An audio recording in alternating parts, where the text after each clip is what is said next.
Comic Book Savant, episode 421.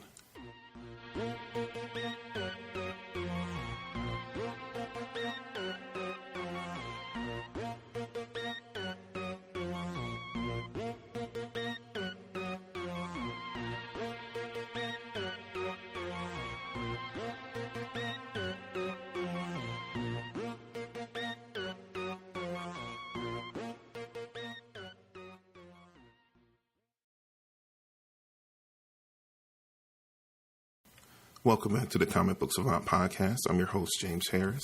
This episode, I'm going to have a discussion. You know, from time to time, I do these comic book discussion episodes, and it's normally when something's kind of been lingering on my mind, or I think it's something topical that I feel like that needs to be talked about in the industry, or that I feel like as a group, as you guys supporting and listening to the show, that we need to sit down and talk about. And I really want to get some of your you guys' feedback on this topic.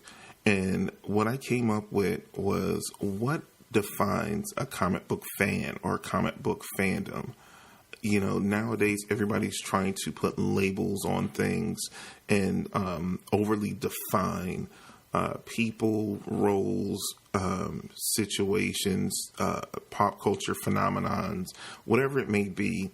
Everybody wants to label it or define it or make it their own. So where we're at now with comic books being such a pop culture centric thing, with everything shifting with movies, televisions, animation that are based on so many superhero related material and comic book related material, where does that leave us individuals that are fans of this?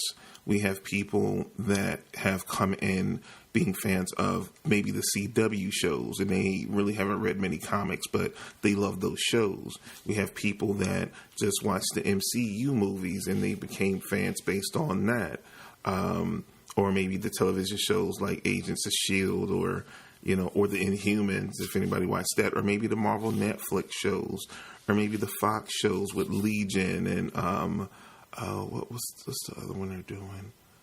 I've never watched it, but the X-Men related one, or the Hulu shows with Runaways and Cloak and Dagger. It's so much material out there, and it's the comics themselves.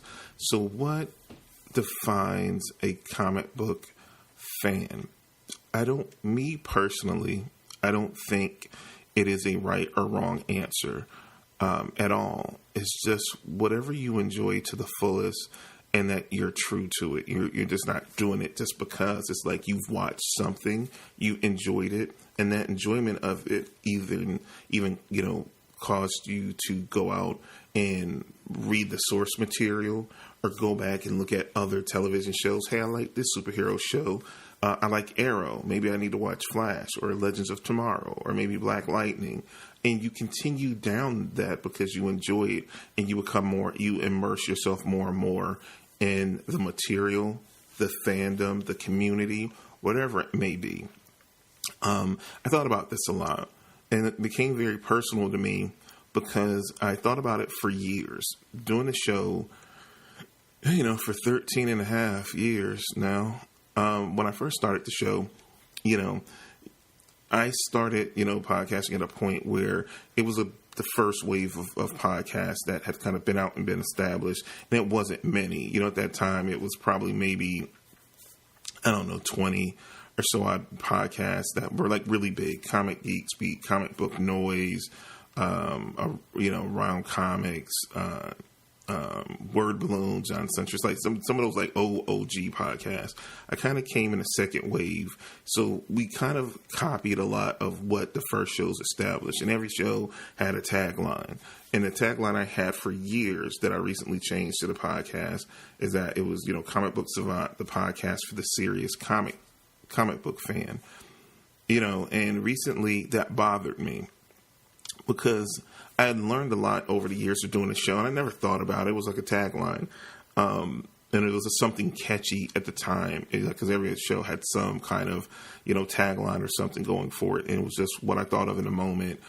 and never really thought how maybe that statement would alienate people from ever wanting to listen to the show, because that statement excludes, because it says a serious comics fan. Well, what makes a serious comic fan? That could offend some people, where my mission is to want to include everyone in this fandom of comic books and show that it is not an exclusive activity. It is an inclusive activity. So then that changed me in my heart and in my mind, the direction and what I really wanted to do with Comic Book Savant as a brand, as of a podcast, a main podcast, what I do through Patreon with Comic Book Savant Extra, and what I do on YouTube with the YouTube channel. I wanted to make this more of a tool and a resource. At doing it for 13 years, I mean, blessed to do it as long as I have. The people that I've met, the people that I still continue to meet via the internet. If I haven't been to a convention in a while, but when I was going to convention, all the great people I met, I've met so many good friends, and I still have friendships with just online from, talking on message boards, or someone that listens to the show that, emails me, and we talk back and forth, and friendships form from, those things. Some of my best and closest friends, Heath Holland, Serial at Midnight, we do Spinner Rack Bros. He listened to the podcast. We talked on message boards. Then we used to email back and forth. We became good friends. We met. It led us to meet in person. We lost contact for a few years, and then, the past few years we've reconnected, and that's how you got Spinner Rack Bros. I've been friends with him for a decade now. Derek that does comic book noise, Derek Howard, he helped me. He was one of the podcasters that I reached out to when I was doing the show, and he reached out, to me, and we became friends. I actually got a chance to meet him in person. So even like internet friendships I've made through the podcast, or just the comics community, that have embraced me over the years. Like, I've made great long lasting friendships. And I want to share that with everybody. Like, that's where the whole, it was like you kind of create a mission statement for yourself.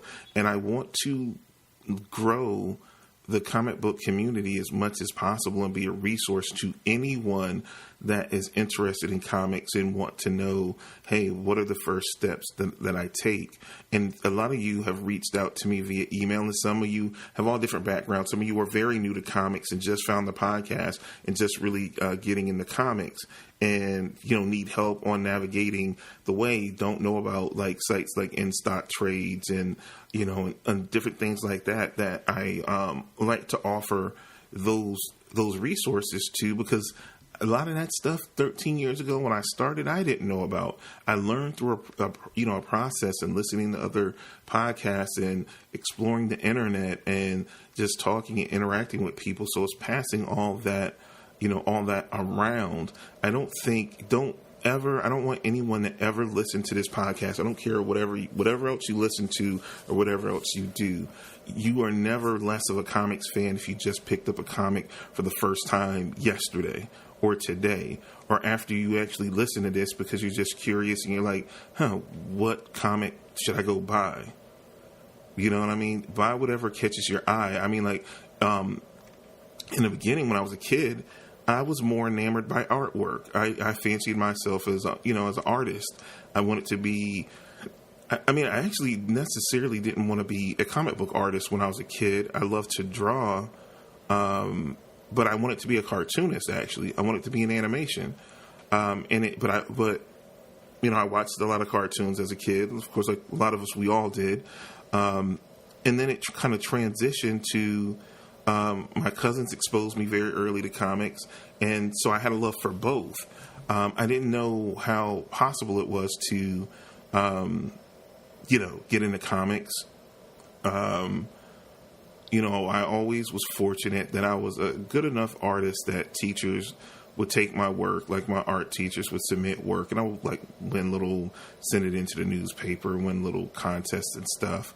I told the story before. I won an internship to Marvel that when I was about 12, and I turned down because I had just moved from Connecticut to North Carolina. My parents had been divorced for years, and to this day, and I didn't have a good relationship with my father at the time, though he's not with us anymore. Fortunately, I ended up having a great relationship with him later in life. But when I was a kid, he was very foreign to me, and I was very foreign to him. My parents were like divorced when I was like 2 years old or something like that.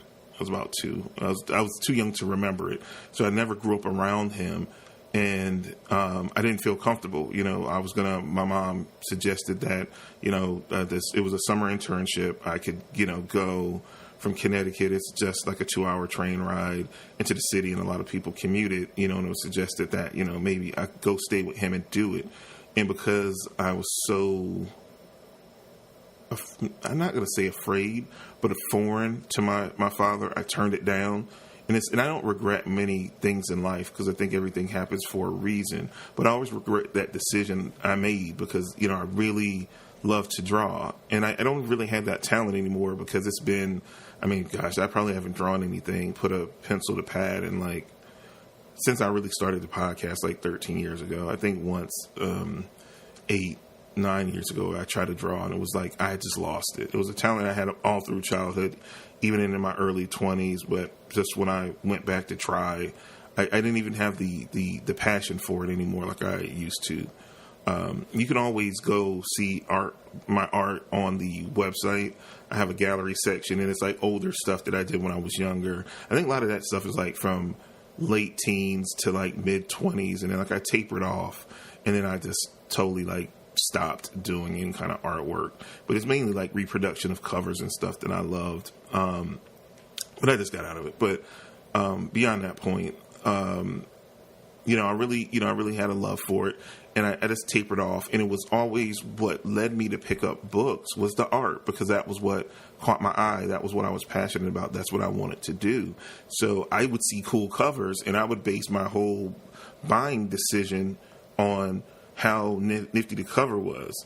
And back in those days, it was unlike today where, you just have certain artists, big name artists that just do covers. So, so you had cover artists and, you don't know sometimes the artists that is on the inside of the book. Now, back then, whoever did the cover did the interior. So it was never been any big surprises when you bought a book based on the cover. If you like the art on the cover, you're going to like the art on the inside. It's totally different now. Now you better pick up a book and flip through it because the art could be drastically different from outside to inside of the book. But as I got older and, around the time I started the podcast and I was on a lot of different comic, podcasts like message boards and so forth, things start getting suggested to me. And I think I just got more sophisticated about how I looked at comics, and I started and I read them as a kid, but it didn't stick. Cool art was what stood out to me. I bought books based on names like Todd McFarlane, Jim Lee, Eric Larson. Those were names that if I saw their name, John Byrne, Walt Simonson, when I saw their names, I love their art styles, and I saw their names, and that was what was going to compel me to buy a book. I didn't know a lot of writers' names unless they were John Byrne because he wrote some books and drew them, Walt Simonson because he wrote books and drew them. That was what the little I knew or would know or knew about writers. And then as I got older, I started reading the stories and they started affecting me differently because I was older. I had been through things, certain themes or different things that were brought up in the books I could relate to because I had lived a little bit and I was a little bit older. I was in my teens. I was in my 20s. I was, experiencing coming into adulthood. So, the books affected me differently. Sometimes I cared least about the art and was more on who was writing the comics, and I started learning writers as much as I had knew artists over the years. And I just started looking at comic books totally different. And, I had privilege in, my time, over the years doing this podcast, and I've met people in the industry as far as, writers, colorists, inkers, just everybody, writers as well. And, I start realizing how fully all-encompassing the creation of a comic book is. And it's not just a writer. It's just not an artist. You have editors, you have all the people, letterers, all the people that behind the scenes that all contribute to help elevate the quality of what we see on the printed page that don't get enough credit and acclaim. And it evolved my whole thinking of, the industry and how important it is.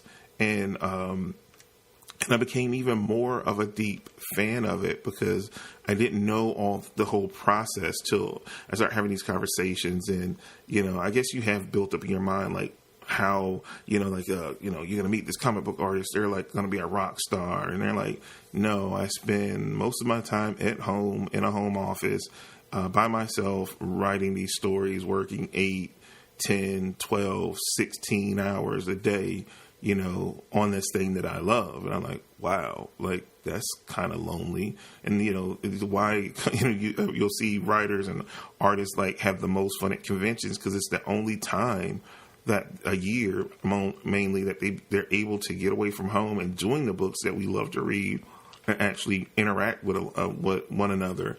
A lot of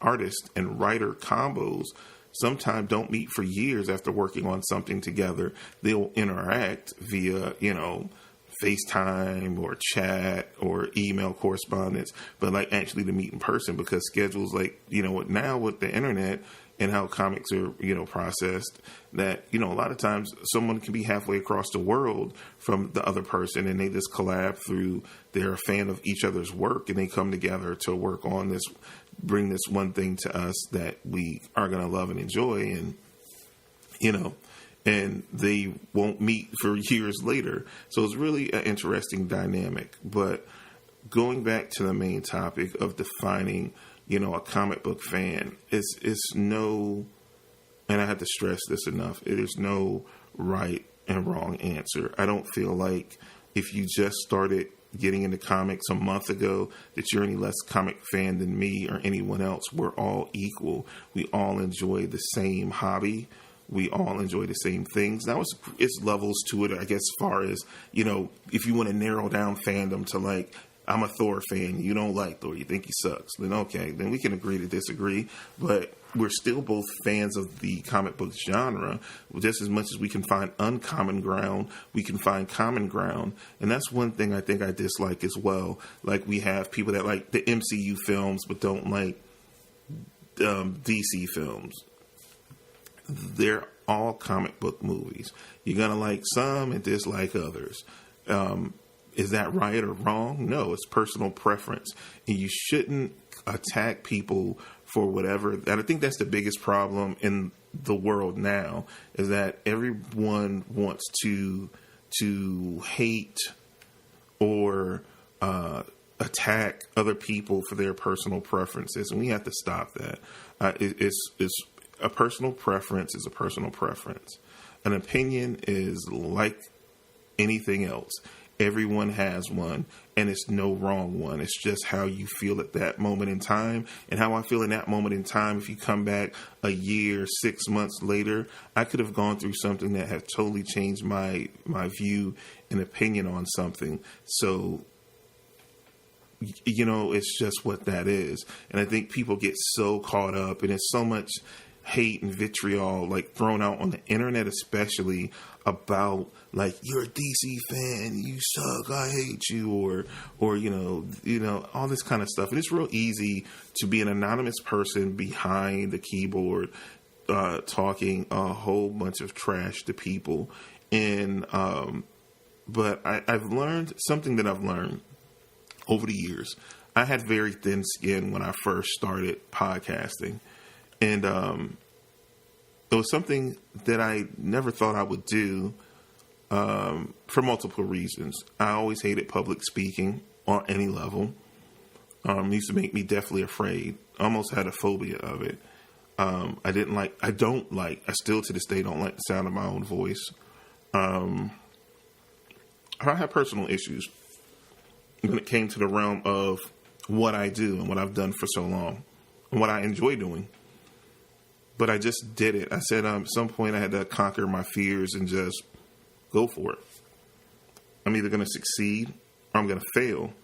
But going back to the story I told about never taking the internship at Marvel, it was one regret I had in my life. So I said I would never put myself in a position to say I woulda, coulda, shoulda again. So I tried it. And, over the 13 years, I've had ups, I've had downs, I've had tragedies, I've had slowdowns, I've had pickups, I've had podcast fades and podcast resurgences and, everything else. But I did it to whatever level, and it still remains to be seen. I didn't think when I started it, when I did, that I would still be doing it to this day. But I'm probably more passionate about what I'm doing now than I ever was 13 years ago, because really 13 years ago, I was just trying to understand what it was and how to express myself sitting in front of a microphone and talking to people. And it took time to figure that out. And that's just like with anything in life. Is certain things in life there's no book for. It's a book for a lot of things that can help you, but certain time experience is always going to be the best teacher. When I started podcasting, it was about 20 different podcasters. The podcasters that were nice enough that when I reached out to them, that contacted me back, all became mentors and helped me tremendously along the way that I've done. And in that time that I've also returned that favor. When anyone has ever reached out for questions about podcasting, needed help in any way, if I could help, I've always tried to give back to the community, because I'm not just a fan of comic books. I'm a fan of the comic book industry, and I'm a fan personally of comic book fandom and comic book community and what that means. So I've helped as much as I can to continue to grow this.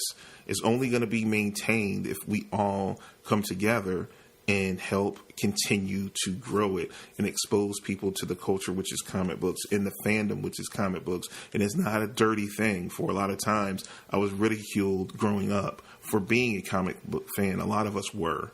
It was a dirty word. It was a dirty thing. And you were looked down upon if you were a comic book fan. Now you can't go, 10 feet out your door without someone having, talking about a comic book movie or comic book show, or wearing some comic book apparel, hat, graphic T-shirt, something else of that sort that's representing comics. We see it everywhere. We can't go a day without watching television without seeing an ad for a comic book movie. I remember growing up where I didn't see an ad for years for comic book movies on television. So it has shifted and changed so dramatically. I don't even know. It's just so many thoughts that I've had about this, and I'm talking off the top of my head and just talking from, emotion. I just thought it was a great topic to kind of open up. How do you feel? What is your personal definition of being a comic book fan? Do you feel like it's a right or wrong answer? Do you feel like if you read this many comics, you got this much street cred as a comic book reader, or you're not an OG, or what? I don't put classifications on it.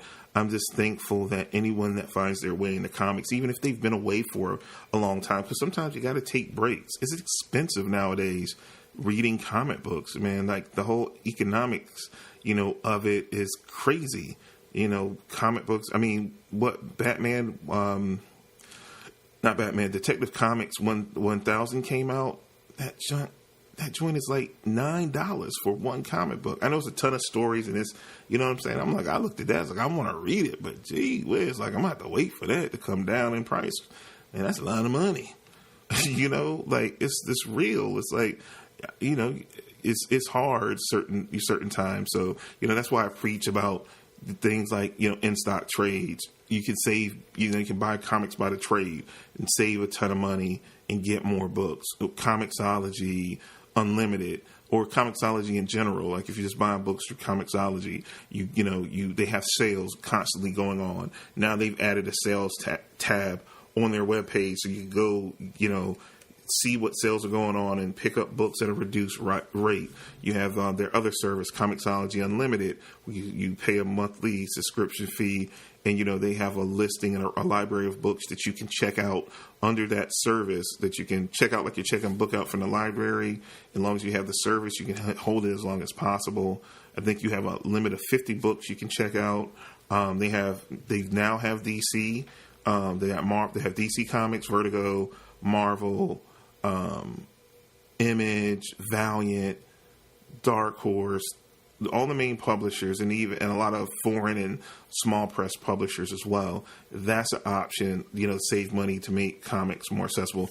I don't know when the last time I really talked about these services here. I've done a lot of videos over on the YouTube channel where I deep dive into that. We have Marvel Unlimited, which is their subscription service, but it's only Marvel, but they pretty much have like a 35,000 or something odd comics in their library of Marvel comics that you can go through. It's a lot of different services. It's even some free services. I'm doing a video coming up soon. It'll be out in like the next month or so. I can't remember dates of when I have stuff set up to come out, because I'm between the three things. I'm doing so much content I can't remember when I'm doing what. But a lot of you guys reached out to me about a service called Hoopla. I think it's hoopladigital.com. It is a free service where you can check out mediums from public libraries. A couple of you guys hit me up in our Facebook discussion group. If you haven't been to it, and I definitely, we have like about 22, 23 members to the Facebook group. If you got a moment, if you're ever on Facebook, I randomly throw questions out, and it's my way to communicate with you guys that listen to the show, and we'll talk about what we're reading, suggesting books to one another, different topics. And this was something that someone brought up to me. It was like, have you heard of Hoopla? And I had seen it places before, but I didn't really know what the platform was or is. And it's a digital platform that's connected to public libraries. So if you have a library card, or even if you don't, you can go sign up. Most areas, I know after they told me about it, I just went to my local library's website and was able to sign up and get a library card online, and then go to Hoopla. I think it's hoopladigital.com, and go to their site with my library card number, and you need that to register for the service. And what it does is that it basically will connect you, because it's based on how much you can check out per month. Is based solely on what is set up for that local library. So they literally have music digitally you can check out, movies, comics, books. It's insane. Like I said, I got a video coming up where it's going to be all the deep dive into the whole Hoopla experience, because I've tried it out for the past month. I've still got a little bit more stuff I want to try on it. So the video will be coming out in the next month or so on the YouTube channel that's totally dedicated to it. But so far, so good. And it has modern comics. They're not old, super old comics. Some of them are very recent comics that you can check out. For my local library, I can check out 2 items. It's 2 items a month. For me, since I heard you can get recent comics and stuff on it, I check out comics, but they got movies and music also, which I thought was really dope, for free, So it's more ways that you can get access to different books and save you some money as well. So all of these things are definite options, but it's an expensive proposition. Sometimes obtaining comics, but a lot of people, and I even see myself digitally now, I'm waiting more for the trade, because even sometimes after the individual issues are kind of fall in price, because some publishers since I buy all digital, they will reduce prices, after a certain amount, and you can get the single issues. But a lot of books now also, and this makes it so hard to follow certain books as being a comic fan nowadays. Some of these books are shipping twice a month, and at $3.99 and $4.99 an issue. If you're following one particular book or team, man, that's tough nowadays because that gets expensive. If you're talking about for just one book, you're spending anywhere like $9 to $12 a month just reading that one book before anything else. God forbid if you like about 5 or 6 or 10 different comic books. But I mean, there's other services too that are available that you can save money. In Stock Trade's sister company is Discount Comic Book Service, or dcbservice.com. You can use them. You order straight out of the previews catalog, and you save a bunch of money there too. And that was when I bought physical comics. I primarily use them as my main vessel of getting my monthly books. Is that because they give you crazy discounts, but you're ordering out of the previews catalog, so you're ordering like 3 months in advance. You pay like a month in advance, and then the month the books come out, you get your books. But you're paying for them in advance so they can offer discounts because it's no overages for them because they're placing their orders based on what they're getting online, and they're getting the money up front in advance. So it's a cool, safe way to get comics and save money. So like if you want it monthly, go to avenue of trying to save on monthly comics, you can use a service like that. And there's other websites and stuff that are out there. I always speak on In Stock Trades and DCB Service because I use both services for multiple years, and I had no issues with them whatsoever. So I can speak highly and confidently about those services because I intimately know them, because I've worked with them as a customer and as a partner for a very long time. So those are other services out there too. So that can be a barrier of being in the comics. And like I said, because of expense, certain times, you got to back away, or you can't read as much as you want. Like now I got to pick and choose because a lot of times I got to wait for a good sale to come up that I can afford to get some of the current, so I can't read the current books because I don't have current books money. And I think there's a lot of problems that, as comic fans we run into sometimes, is that we don't always got the money to buy those books. So those books come with a hefty price tag sometimes. So like these different services, and through a combination of these different services, even DC Universe, they've kind of, I've talked about them previously, but they've opened up an initiative where they kind of learned from their mistakes when it came to their the number of book comics that they offer, because they did curated rotating lists, but they're opening up their library more and more and adding more books. So then also that's a subscription service option. If you pay, I think it's $74 for the annual service pass to it, and then if you pay month by month, it's $7.99. I still think it's a tad bit pricey for what's being offered, but they're building up content, so they're trying to make it a little bit more value added by adding more books and having them up there longer. Because before, if it was a certain event like Aquaman coming out, during that month that Aquaman was out, they would have a whole bunch of curated Aquaman stories, but they're kind of going, I feel like, the Marvel Unlimited route, and it's just going to be like, here, give us the whole vault and go at it. Not the current books, but they probably stagger the current books like 6 months or so. That's what Marvel Unlimited does with their service. I think they stagger books by at least 6 months, but then that whole back library you got. So so they're trying to add more value to the service to make it worth the money you're paying for it.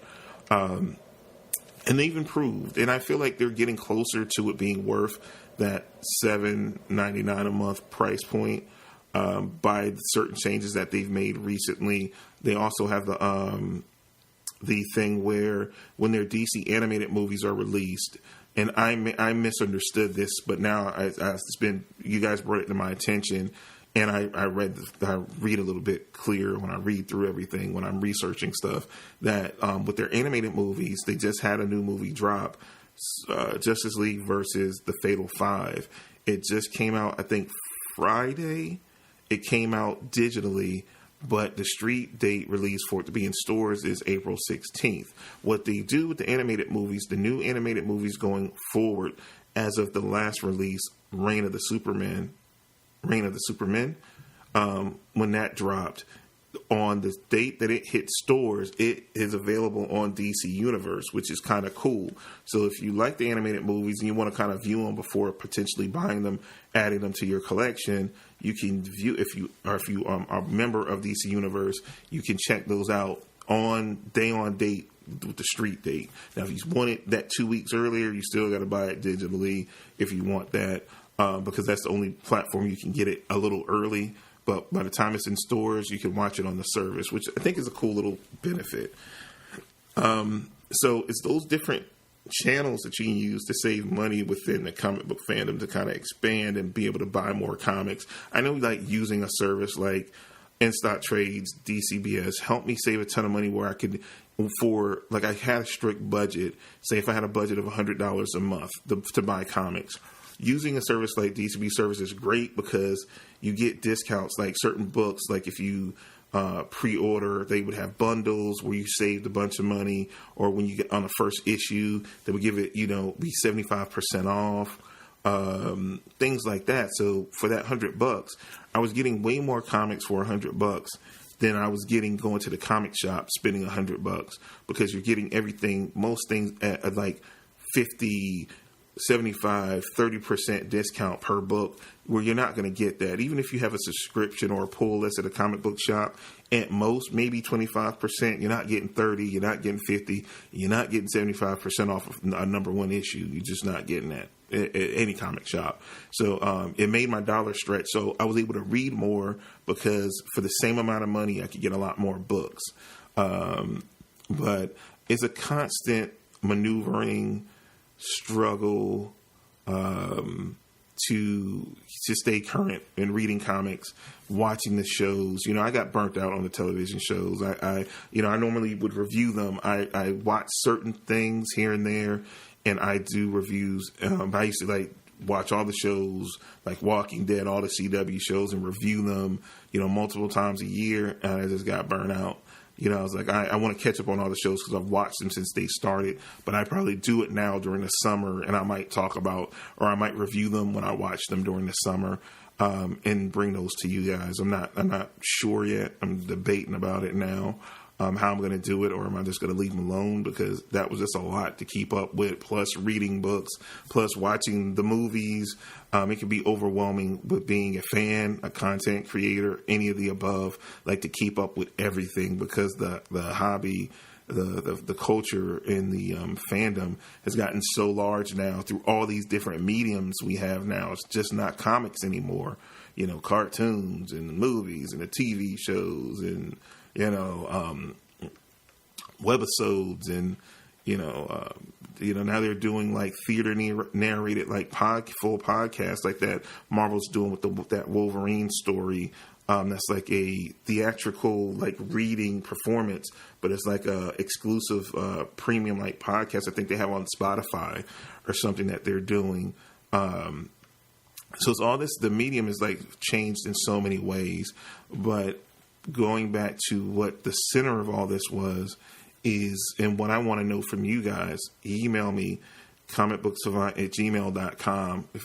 If you don't want to email me, go to the website. When after you finish listening to this episode, you can post comments on the Comic Book Savant website under the episode. Just click comment and tell me what is your definition? I'm getting tongue tied. What is your definition of a comic book fan? I want to know. Am I totally off in what I'm saying? Do you think I'm crazy? Do you think I'm kind of on point with it? And if you have time, check out the Facebook group. I'll have a link. If you just go to Facebook. Oh, you know what? Just go to Facebook.com/Comic Book Savant. It's a link to the group on the Facebook page for Comic Book Savant. You can just click on that, and it'll just say request membership, and then as soon as I see your request, I'll approve it. And then, like I said, we only got 22 22, 23 members. I need more of you guys. I want to hear from you guys. I love interacting with you guys. And all we do is talk comic stuff. You know, like sometimes I throw up ideas I'm thinking about for upcoming episodes. I'll ask what you're reading. I'll talk about what I'm reading. You know, we just have, it's a good place to just kick back and have fun comic book discussion. You can also follow me on social media at Comic Book Savant on Instagram and at Comic Book Savant on Twitter as well. Also check out the Patreon. If you would like to become a Patreon, you can become a Patreon for as little as $1 a month. You get bonuses on every tier. We have multiple tiers. Highest tier is like $7 a month. You get benefits all throughout. You can go to patreon.com/Comic Book Savant. You can see the different tiers and benefits. I try to make it value added from top to bottom. So definitely, if you have a moment, check that out. If you want to help support the show, your support goes a long way in improving the quality of the show or the shows across the board. And also, if you haven't already, check out the YouTube channel. It's youtube.com/Comic Book Savant. There are literally, I think at this point, it's about 70 or 80 original videos, actual videos there. And then I also post episodes of the podcast go up on there as well. So it's over 100 pieces of content. But as far as exclusive videos at this point, I think I've done about 80 or so of original videos, comic book reviews, some TV show reviews, non-spoiler movie reviews, recommended reads. So it's a lot of content over there as well. So definitely, if you haven't checked it out, definitely check it out. We're pushing to try to get to 300. I said at the beginning of the year, I would love to break 1,000 subscribers on YouTube by year's end. So go subscribe if you haven't, like, share, comment, all that great stuff. But that's all I have for you guys for this episode of Comic Book Savant. I hope you enjoyed. I'm your host, James Harris. That's all I have for you for this episode. And I will talk to you guys soon in the next episode. Until then, you guys have a good week, and we'll talk soon. Take care.